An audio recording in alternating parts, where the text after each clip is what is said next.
Hello and welcome to Colred Plays Raid Shadow Legends. I am Colred and I have a special guest with me today. It is none other than Hell Hades himself, who is joining us as our first expert analyst for this Raid Madness tournament. Hades, how you doing today? I'm doing really well, man. Yeah, I'm super excited for this. I've seen a couple of videos on it so far and I'm like ready to jump in. All right, well, let's jump in right away. We are in the Northwest region, which we're calling the Ice Golem's Peak. That's just the name of the region, but we've got 8 matchups here, 16 champions. We're going to run down the list and give you, or Hades is going to give you his best advice on how this is all going to play out. So why don't we just start up here with game number 1, which is a 1 versus 16 matchup. Godseeker and Neri up against Umbral Enchantress. What do we need to know about these champions, Hades? Well, I think we've got quite an interesting matchup already here. So, like the first seed, you just imagine if I knock the first seed out. You've got someone like Godseeker, who is a bit of a one of a kind, especially in the epic category. You know, the ability to revive someone whilst resetting all of their abilities. She's super good, like super good when we're talking about specific dungeons. And I feel like Umbral is more of a really good all-rounder. You know, if I was to take an account on, and it was my first epic, and I had to choose, like Umbral would probably be the person that would give me more value today as my first epic. But as you get a bit longer into the game, I think Godseeker starts to really pick it up. And, you know, she's got the ability to extend buffs. She's got that revive. She's got healing in her kit. And Umbral starts to kind of take a bit more of a back seat, I think, you know, and she ends up being really maybe like a Hydra champion and maybe a champion that will bring you a lot of value in, like, I guess, wave-based content, maybe like Doom Tower and stuff. But she becomes less specific. So, yeah, quite an interesting start, really. Do you feel comfortable making a call? Which way would you lean? If, let's say, you were a 5 or 6 month old free-to-play account, you do plenty of free-to-play accounts. What do you think would be helping you move forward through the game? I think, honestly, like, so I do think Godseeker would pip the fight, but really by not a lot. So if I think about where she's great in Sand Devil's Necropolis. She allows like stage 24, 25 farming with ease, like with ease. But the thing is, that's not really where you play as a free-to-player until very late game. Like, probably you won't even be in that dungeon until maybe, I don't know, maybe until you're already like punching on through Hydra and stuff like that. It's just really not a priority. But I don't know that that Umbral will really give you much more. So I think Godseeker is just going to sneak it because she can also come into those clan boss teams and be your like buff extender and reviver. She can be a really helpful asset in sort of general content where you just need to stay alive. And, you know, that buff extend is a strong skill. But she definitely is more like a proper endgame pick rather than a progression type of champ. But yeah, for me, Godseeker just about sneaks ahead. Are you surprised to see Godseeker in the 1 spot? Yes. Like for this particular type of event, yes. I could see why. I'm sure there'd be comments already saying, oh my god, she's the best. Like, Godseeker's a really good specific champion for a specific role. But actually for, you know, like an average free-to-play account, I think it wouldn't be someone that I would level super fast, personally. Like, it would be someone that would eventually be required and come into teams, but she definitely would be nowhere near a top pick for me. It is really interesting. Just a reminder to the viewers that these scores came out of the in-game review system. And in fact, Godseeker Neri is the #1 highest reviewed champion, or epic rather, in the entire game. So she has the highest power rating for this entire tournament.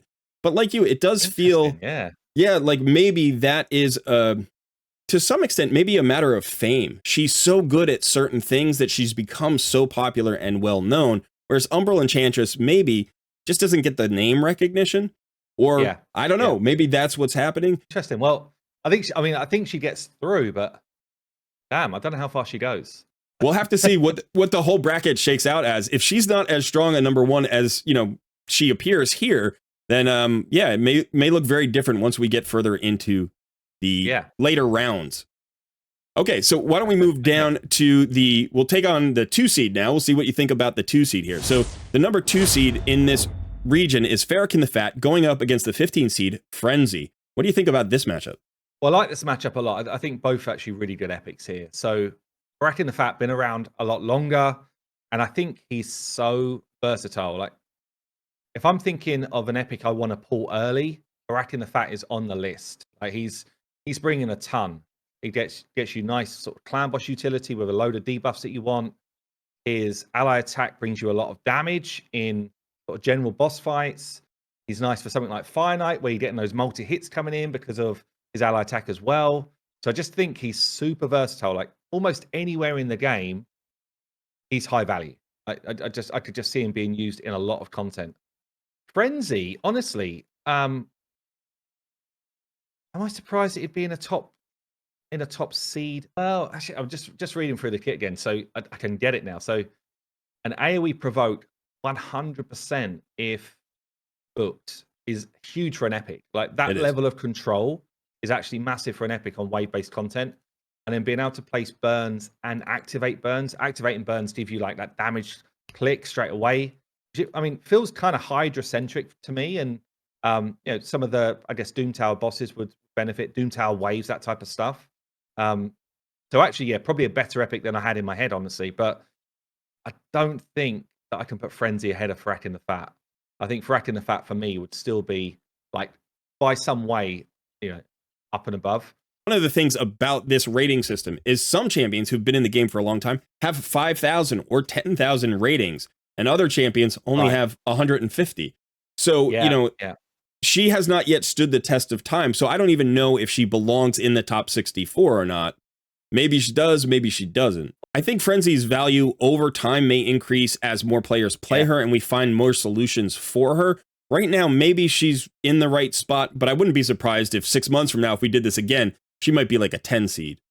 Yeah. And again, it's one of those things, I think you don't really hear a lot of people talking about Frenzy. So, you know, she doesn't have the infamousy of some of these other epics that we just kind of hear talked about a lot. Right.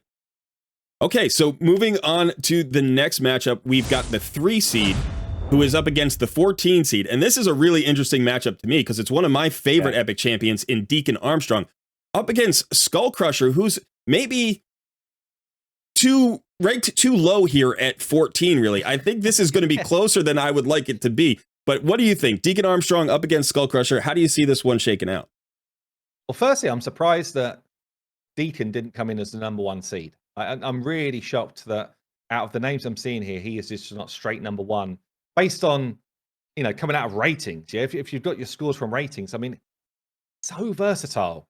Right. But I cannot think of an area of the game where Deacon as an epic isn't one of the better epics in the game. He allows things like 2-for-1 speed tunes really effectively on hard content like Clan Boss, and he brings so much. You know, AoE drop defense, turn meter control, leech. Like, it's just so much going on. Skullcrusher's more of a, I guess, maybe like a couple of areas of the game where he really shines, but he is top tier in those areas in terms of epic. It's a tricky one. Like, if I was starting out tomorrow, Deacon's definitely the champion that I prefer to have. But Skullcrusher does something which in epics it's really hard to find. And that's that kind of like ally protection against Clan Boss. Clan Boss really opens the door for high level rewards. Really, Clan Boss opens the door to say, I'm going to get every fusion if I want to. You know, because that's where you get your kind of like shard pull from and stuff like that. So, but the Deacon does a bit of that as well, you know.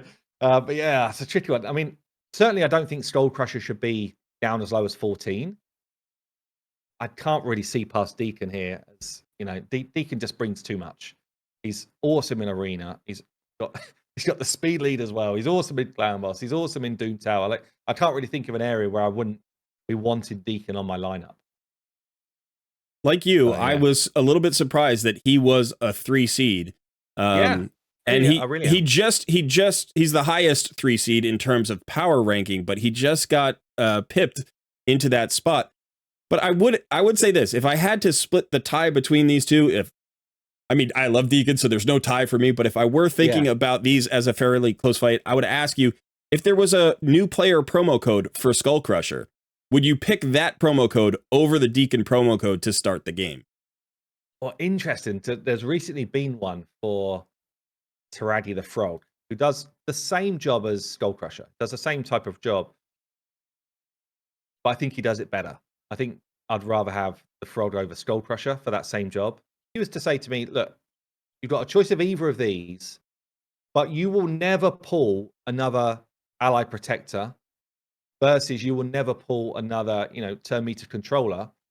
I would pick Skullcrusher all day long. Like, the ally protection is so important to me that I would pick that first. But I just feel like Deacon's got too many other levers that he's kind of pulling here. It's just because he's also good in Clan Boss, giving you that leech, giving you the ability to go on a 2-for-1 speed tune quite comfortably. So he's also unlocking the same content, just not quite as well.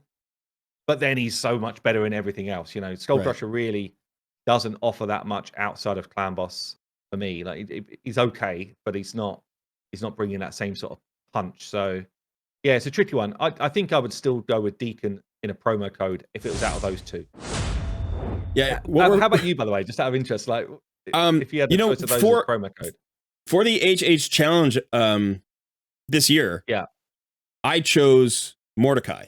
I chose the Mordecai code to pair with Rathalos, which I think a lot of players did. And within a week, I was like, I wish I had picked my Deacon. Because it really took maybe 2 or 3 weeks for me to activate the Rathalos with the Mordecai. Sure. And so I think the thing about Deacon is he literally starts it's a turbo boost to your count. Because he starts you progressing through arena much more easily, all of the dungeons much more easily. You do have to get him 3-star ascended. If you don't, right, then he doesn't get the extra turn mechanic. Yeah. Right. But as soon as you get that 3rd star on him, you are off to the races. And yeah, he is probably my favorite epic in the game. So I don't know that I could vote any other way. I'm kind of hoping he makes it all the way through, and we'll see how far he goes. Because like you said originally, maybe he's underrated here. He should maybe be a 1 seed. Yeah, I would have thought so. But what's interesting as well, that you say there about you would have chosen Deacon if you could choose again for the free to play. Well, if you look at most people that were kind of like leading the way in our challenge, in a free to play challenge, most of those were actually the people that picked Miscreated Monster. Right. So Miscreated Monster brings that ally protection. He brings team support. He's a tanky type of champion, which means he can get through campaign very easily. Skullcrusher kind of does the same job, maybe not quite as well, but no AoE stun. It's an interesting one. Yeah, you got the stun, but I think it's more Miscreated Monster's got that big heal as well, which if you're trying to get through campaign early on, he just stays alive. Like, it's very hard to kill. But yeah, I don't know. I mean, certainly Deacon, I think, is the winner here, but Skullcrusher should never be 14 on this list, in my opinion. That is low. Yeah, we got to talk to the players. One thing that I constantly try to remind myself is that even though these reviews come from players, they come from all players, right? Like, you just have to own the champion, I think, and have them at 6 stars or 5 stars or something to be able to, leave a review. Not necessarily our viewers. Our viewers, that are a small section of that. So our viewers may have a very different opinion from the overall, player population. And we'll have to see if that plays out over the course of this tournament. I want to give a shout out to my friends at Common Ninja. Now, if you are not familiar with Common Ninja, they have a massive suite of free and fully customizable apps, widgets, and plugins for your website or online store. In fact, we are using Common Ninja's Bracket Maker for Raid Madness, and it was the most powerful and versatile bracket maker I could find on the entire market, and their customer service is top-notch. So once again, thanks to Common Ninja. Now let's get back to the mat. To the next one, we are looking at the 4th seed, Allure, here up against the 13 seed, Vala. Now, I'll have to admit, I didn't think Vala belonged in the field, but overall, she was actually the 13th highest ranked champion or rated champion in the entire field. And we had to knock her down considerably to get her into the 13th seed. So I'm going to ask you this first. Did we do the right thing in knocking her all the way down to a 13 seed? Would you have continued and knocked her completely out of the field, or does she actually deserve to be here? I think I probably would have knocked her out of the field, personally. I do remember doing a video when she first came out. She was actually part of like an Amazon Prime drop. And when she first came out, there wasn't quite the kind of depth of AoE drop defense champions, defensive champions that could really punch up, hit hard and pack a punch. And she was fun, actually. She was fun to use. I think over time, she's just been really power crept into oblivion. I'm surprised she's sitting up as high as that. Because she doesn't really have like a niche area where she really shines. She's just, she's got an okay drop defense mechanic, but not a brilliant one. And I think even in her faction, she gets outshone really by War Maiden, who does, similar job, but like more effectively. Allure's a specialist, and one of the best champions in her role in the game, including legendary champions. Just in terms of just keeping somebody's turn meter to 0, it's really not a better champion in the game to do that. Especially when you're talking about fights like Dark Fae, when you're talking about fights like Fire Knight before you go into hard mode. And because of that, I think she'll actually go a long way in this competition. Like, a lot of people really like Allure. Yeah, I agree. I think Allure should do well. One of the things that's going to be really interesting for us to see as the tournament progresses is how specialists do up against generalists, right? We were just talking about Deacon. Yeah. Deacon Armstrong is good everywhere in the game for the most part. You could put him in 95% of the content. Allure can't be everywhere, but when you need her, she's literally an essential champion to your roster. I almost feel like when I build an account, it's not complete until I pull in Allure. Because then you've got solutions for a lot of those places, like Dark Fae in Doom Tower. She's great there as well. So sure. We'll have to see how that plays out. But for this matchup, there's a lot of specialists in this game. Yes, who people will assume will just go right through to finals. Well, actually, that's more challenging because if you're only good in 1 or 2 areas, well, you can't be crowned best epic in the game at that point. So right. And again, that also is the perspective. Like, if you're looking at it differently, if you're looking at it from the standpoint of somebody who's been playing for 2 or 3 years and you're at end game, you may look at it differently. But we are looking at it from a free-to-play perspective in, say, the first 6 months of an account. And that could be a completely different result than it would be in the other case. So, yeah, I think you're right. I think Allure is going to go through here relatively easily. I almost pulled the trigger on Vala and just pulled her out. But she was very high in the rankings, and we might see that happen again with some older champions, because again, they've been reviewed for so long that their older reviews are still part of the calculation. Yeah, I guess because you're not comparing at that point, you weren't comparing them against what's been released now, and that's the difference, isn't it? There's now just over the years, you just get more and more powerful champions coming in. Exactly. Yeah. We've got the 5 seed here up against the 12 seed. So Wukgar, a little bit of a newer champion against Anax. Yeah. And these are it's interesting to compare these because when you have a newer champion against a established champion, sometimes public opinion hasn't really solidified on the newer champion. The rating here on Wukgar was actually very high. He would have been higher than a 5 seed, and we actually had to dink him down a little bit to make some space above him for some other champions. But what do you think about Wukgar and Anax here at 5 and 12? Yeah, I mean, definitely an interesting matchup because kind of both specialists, really. Wukgar, I'm surprised he's as high as he is. And honestly, I think he's a cool epic. If I pulled Wukgar like tomorrow on my free to play, I'm not sure that I would be desperate to get him leveled like straight away. He's quite a specialist. He's pretty much a Fire Knight champion. I guess he's bringing some healing. He's bringing a bit of reflect damage and I guess some support in shields. But I guess maybe Fire Knight and could help in Scarab boss as well. But I'm surprised he's as high as he is. Like outside of Fire Knight, I think his value drops a lot. Versus Anax. So Anax is like a damage machine in the right setups in Clan Boss. And I could see that some people would really like him. I also think he's been pimped out in a load of videos, showing like how much damage he can do in Clan Boss setups and stuff like that. So, people's perception of him is probably better than it actually is. Because again, outside of Clan Boss, I don't really know where you're using him. Maybe a bit of Bommel, I guess, in sort of some of the older style teams before there was a lot of solo stuff. So, I mean, as a free to player, have you used Anax in other areas of the game? Is it someone that you kind of like pulled into teams? Yeah, it's funny that you asked me because I literally just pulled Wukgar yesterday on my HH Challenge account. I haven't built him out yet, but he will be a Fire Knight solution for me because I didn't have one. As far as Anax is concerned, I have built him out on other accounts, and he's a good boss killer generally, so you can use him in places like Dragon. you know, or you can use him against Scare Boss if you get him in a Blood Shield ring. You can use him in a couple of places. He's not always the best in those places, but if you've built him for Clan Boss, you're gonna try to get every drop of value out of him. Yeah. So I would say he's a little bit of like a discount Fane, maybe, who also plays a very similar role. But I like Fane a little bit better than I like Anax, but they are close. Yeah, they do similar levels of damage as well, don't they? For like a Clan Boss setup or something. Right.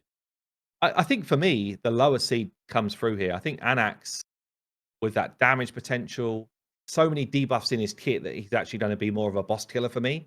So, and you know, I do favor Clan Boss as an area of the game which I really want to kind of nail down, and he will just bring a lot of damage and utility for that. So, yeah, I think the lower seed for me takes it. All right. Yeah, I think that would be the champion I'd more likely build out. I think that's a good call. I do think that Anax, one of the nice things about pulling a champion like Anax relatively early is you can focus that champion in Clan Boss and then get the extra value out of them in other boss fights. But you have that solution. When you're still looking for a Clan Boss damage dealer, it just feels bad because you're not progressing in Clan Boss as much as you need to. Yeah. I do think Wukgar may be in the same boat as Frenzy in this bracket, in the sense that we might not know their full story yet because they haven't really been in the game long enough. So maybe he will eventually earn that 5 seed, but I think I agree with you that for right now, he might be a little bit overvalued in the in-game rating system, and Anax should probably pull through here. All right, let's keep going. We are now up to the 6 to 11 matchup. I'm really interested in your take on this matchup because here we've got our first true really good arena champion, Skullcrown, up against another very new champion who's another specialist, another Fire Knight specialist in Nolor. So what are your thoughts on this matchup? This is really cool, actually. So Skullcrown was my first Void Epic that I ever pulled. Very nice. Yeah, and also hard carried my account when I first started playing this game. She was just so much damage, you know, wave killing, arena killing, and I guess it wasn't the same sort of complexity of game modes. You know, we didn't have anywhere near the same sort of level of challenges to face. And back then, the kind of raw damage that she was bringing was really great. And yeah, I used her a ton, so I played with her a lot. And she used to be, I'd say, like one of the most annoying champions in arena that you could face. You know, it was just there wasn't the same sort of sets we got now. There wasn't the same sort of mechanics available, and just having that ability to stay alive and definitely deliver a hit was huge. You know, I won so many arena matchups because she was in my team, to the point where I was just like, please pull Tenacia so that I can just get that extra value of the revive as well. You know, so yeah, so she's kind of like close to my heart in terms of champions that I've really enjoyed using. Nolor though, so I use Nolor now on my main account. Nolor is in my Fire Knight hard team, and he's been a game changer for me since I've pulled him in terms of consistency of like hard 10. And you know, and I've got a bunch of champions at my disposal, and he's actually come in and kind of like really given me a great solid team. And he's not just about the boss fight, because he's really cool for the boss fight. And I guess he is a Fire Knight specialist, really, but he's really cool for the boss fight. But he's also really consistent on waves. You know, he's bringing AoE hits, which you struggle with on Fire Knight hard when you're trying to get a load of freezes in the team as well. So, yeah, it's a really tough one because I feel like on a free-to-play account, your starter rare is already doing a similar job to Skullcrown, right? And that actually takes me a long way here, because my starter rare, I'm absolutely already maxed him out. Like, they are already maxed, they're already being used, they're already got gear on. And Skullcrown, I feel like would be a luxury compared to someone like a Nolor, who would also give you that kind of like AoE control and more like a specialist role. It's an interesting dilemma. It's a really difficult challenge actually on this one. I think you have, you know, in Skullcrown, as a free-to-play player, I know how versatile Skullcrown is. You know, she's often kind of pigeonholed as an arena champion. but you have an AoE weaken. You have 2 AoE attacks. True. They both hit hard. You have the opportunity to get an extra attack if you have her duo. She has the unkillable. She is god tier in faction crypts. She is fantastic in Doom Tower. Put her in a stun set and she does work for you. So she's actually a very versatile champion on top of being one of the best damage dealing epics for arena in the game. So it's hard for me to see, you know, on top of being a void affinity champion. So I do think that Nolor is one of the better epics that's been introduced to the game in probably the last year. And he's excellent for Fire Knight hard. He's probably the best epic in the game for fire, you know, like for like a hard dungeon, like just that's what you need.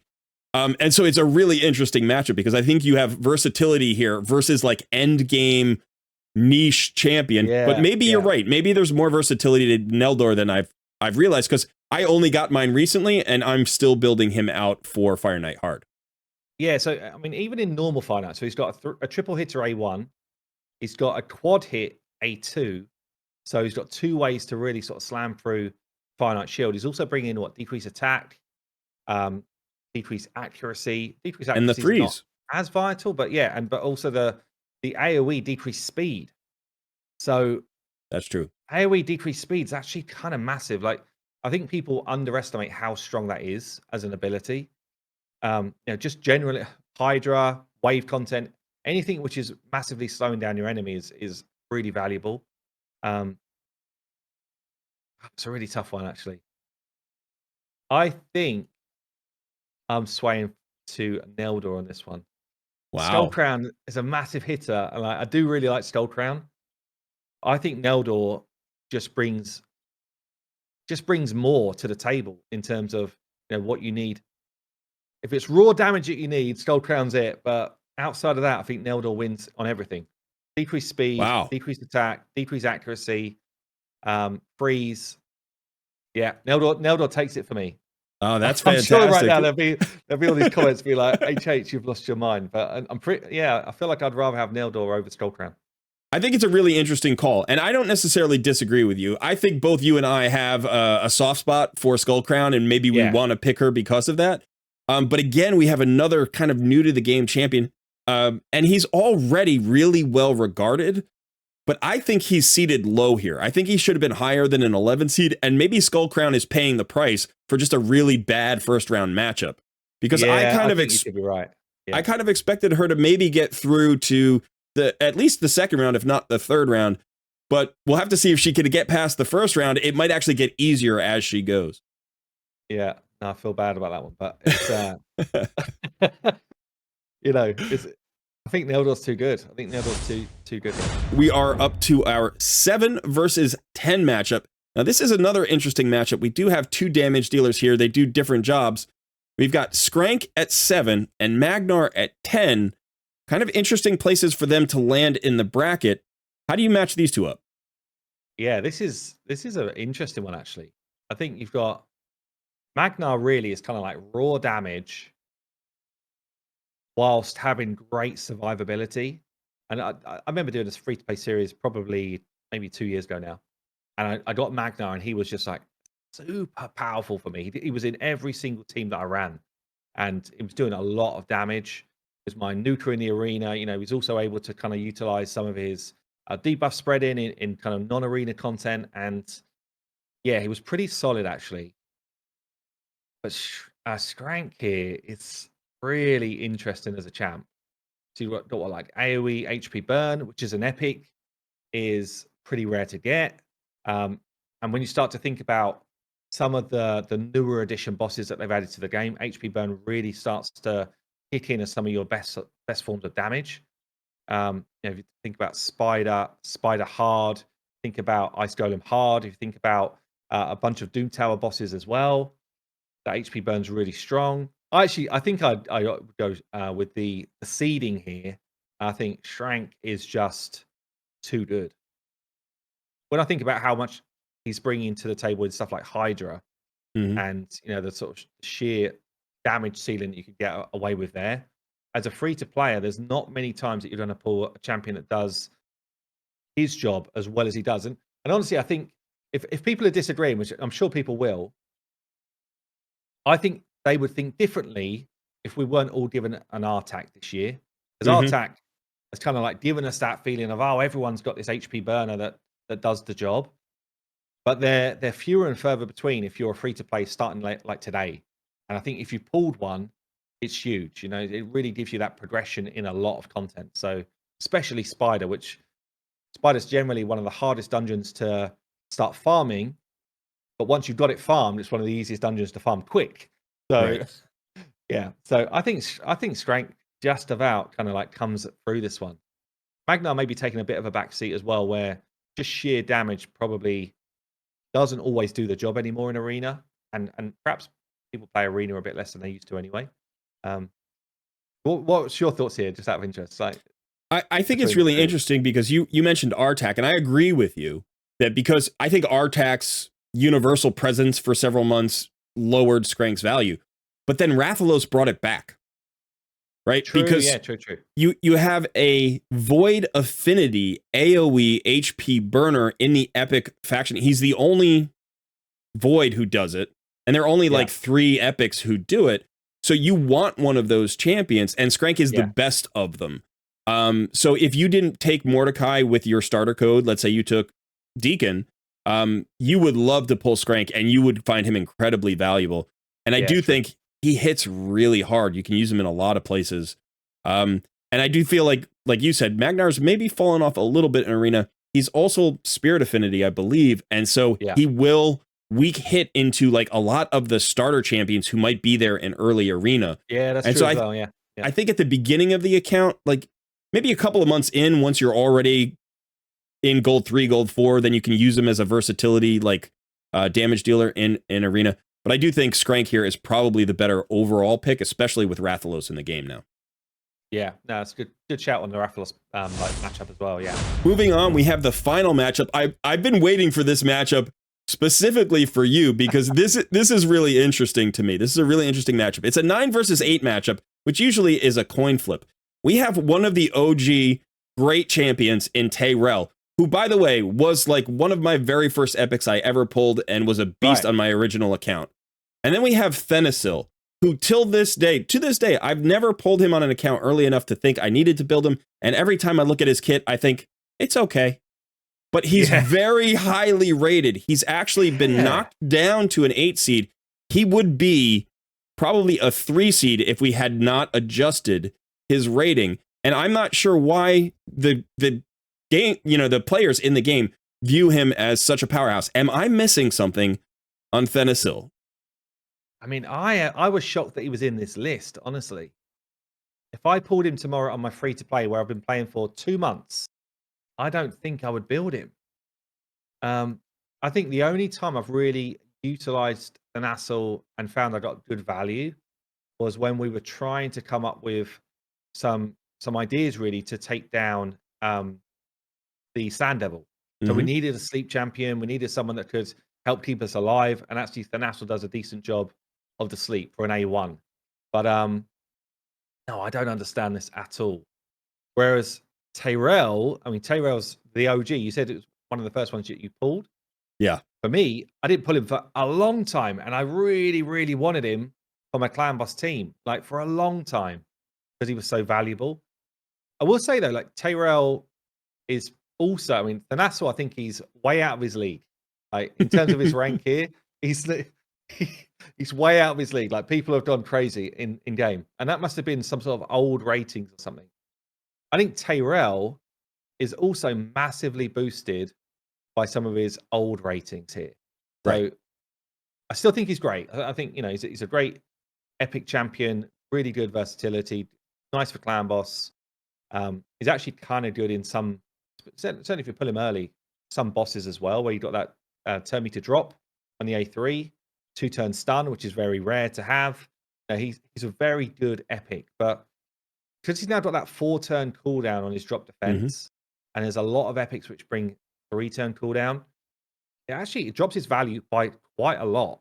In general wave-based content, having that 3-turn versus 4 is huge, in terms of cycling back round to it for the next wave, So I think, a lot of people would probably hold back building him unless they really wanted him for a Clan Boss team.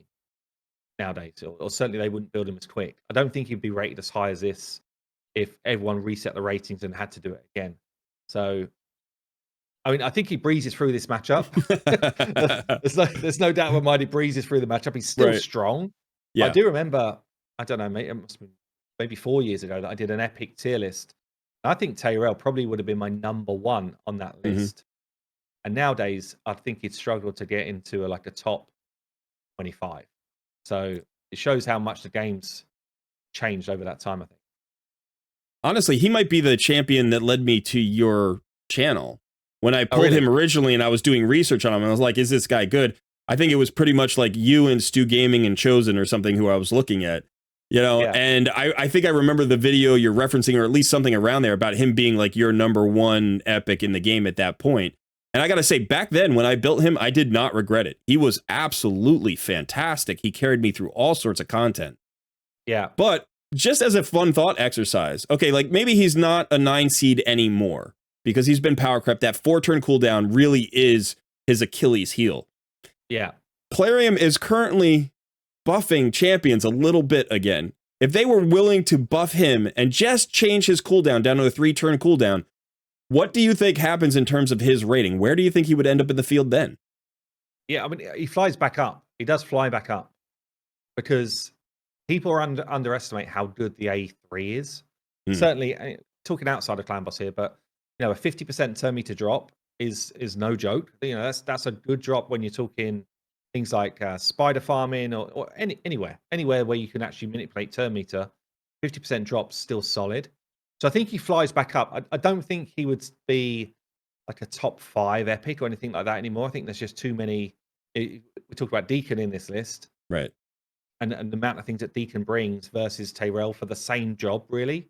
I think he would struggle, but still, his kit is solid. And yeah, if they just, and I think that's probably something which they could do, just pulled his cooldown to 3, then I think he's kind of like back in the mix of great, he should be built again. We'll see if they ever actually buff an epic, because I don't know that'll happen. That'd be good. Instead of just void legendaries, Right, exactly. Yeah. Okay, so we've worked our way through all of the matchups now, and I it's harder than you think it's going to be, wasn't it? It was tough picking your choices here. Imagine putting this list together. My editor, whose name is Sun, and I worked on this for a couple of weeks, and it was really actually pretty tricky just trying to figure out a rating system that made any kind of sense, because you have to mix the specialists who only have 2 or 3 good ratings with the generalists who are good everywhere, and not somehow favor one or the other. And then, of course, you have champions. Like we said, there's no Centranos ratings here. There's no Doom Tower ratings here. So those champions get a little bit discounted simply because there is no rating to actually account for. But okay, it's so funny, now actually, just to say that, like we kind of have to do the same thing on the website, right? So let's say we've got a champion who we know is really good in 1 or 2 areas. Technically, we probably should rate them quite low as an overall score, but because they're really good in 1 or 2 areas, we inflate that rating. Just to sort of say, look, we know this is a great epic. Otherwise, people would come to the website and they'd be like, well, you know, this 2.5 out of 5, I'm definitely not building this champion, because why would you? So we had the same sort of challenge actually when we're doing ratings. It's like, okay, for each area you can be quite specific, but then when it's overall, it's like, well, it's, you know, it's a bit more of a, what's my gut tell me? Right. And it is something that also, you know, like you said, you have to decide how much of a boost do they get. Do you just rate them based on their best performance, or do you rate them based on like their versatility or their overall performance? And I do think, you know, you'll see champions in this group of 64 in this bracket who are specialists, but if they're the best at what they do, then don't they deserve to be near the top? You know, it feels that way. Like if you base it on the excitement a player would have pulling that champion from a shard, then you would have to say this is a 4-star or a 5-star champion. You know, but it is tricky. All right, so in looking at the whole bracket now, we're gonna move forward. We're gonna start moving through the rounds a little bit. Are there, you know, who do you see coming out of this bracket? If we're going all the way to the Epic 8 and we just have the 2 champions that are matching up, one out of the top and one out of the bottom, who do you see making it through to that I believe that's the semifinal. No, I'm sorry, that's the quarterfinal round. Sure. I mean, I think in the top half, I think actually there's a lot of competition in the bottom half, and I think the top half, damn, Godseeker might just run away with it because of who she's up against. There's a lot of, I think Godseeker comes out when I look at the rest of the names that are through, maybe facing off against Allure, and then probably just about coming through against Allure. So I think it would probably end up would be Godseeker, and then the bottom half. Wow, that's a much more challenging kind of pick, because for me, I would be picking Farakin the Fat. I think I can imagine it's going to end up being Deacon that gets all the way through. I think it'll end up being Deacon versus Godseeker, honestly, just with like general sentiment of the champions and their abilities, and maybe that's the fair matchup. Honestly, maybe it's fair. But I do think two of the best supports. Very cool. Yeah, Farakin the Fat is very cool. But you do have two of the best supports. They're coming out of the same faction, honestly. You know, both Sacred Order. You got Deacon and Godseeker. A little bit of the specialist against the generalist in that case. Yeah. But it's interesting because as we talked, you mentioned both Deacon and Farakin the Fat as two of those champions you would want really, really early in an account, because they just provide so much value in so many places. So I do think that the round of 16 here, the Sacred 16, is potentially setting up for a Deacon versus Farakin the Fat matchup, which could be really tense, seeing, you know, which one comes out of the bottom bracket. But I'm not sure about Godseeker and Eerie. If she's going to make it all the way, does she have the power to knock on through to the final four, or is either Deacon or Farakin just going to knock her out of the fight? Yes, yeah. I think she loses that matchup. I think someone from the bottom half of that draw gets through to like the last four for me. If you had to pick a sleeper, if you had to pick one champion that we haven't discussed yet who might surprise us either because of their popularity or just because of some factor that we haven't maybe talked about in depth, who do you think might surprise us and break the bracket? Well, I think the sleeper in this group for me is Scank. I think Scank could... I think in the right conditions, it actually makes it through to the last two in this setup. Like, because he's so unique actually compared to other epics. You know, in terms so unique, and he's actually got more like a legendary kit. Whereas you've got someone like a Deacon, where there's a lot of people that do AoE drop defense. You know, there's a lot of people that can do turn meter manipulation and stuff like that.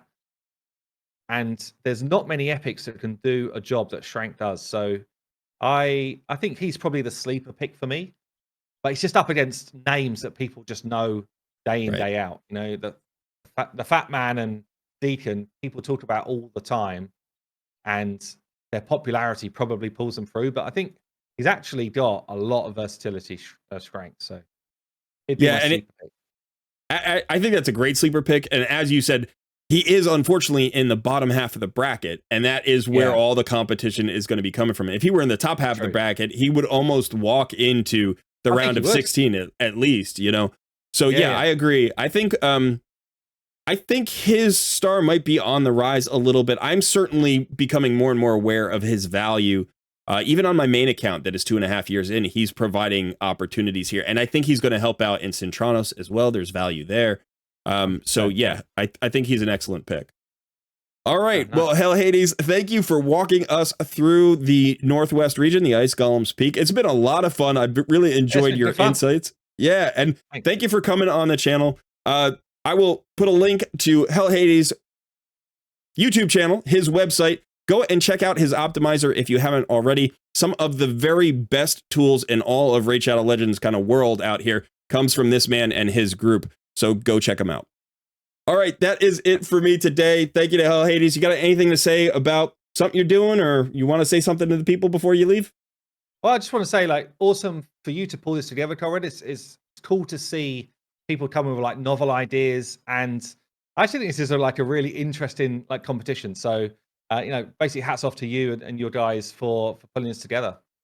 Thank you so much. And don't forget that Hell Hades will be filling out his own prediction bracket. So if you want to match with the content creators, make sure that you subscribe to the channel so you can get notifications as each of those videos comes out. And then there will be a link to the bracket so that you can go there. And we're going to need your votes because you are ultimately the ones who are going to decide on how these matchups play out.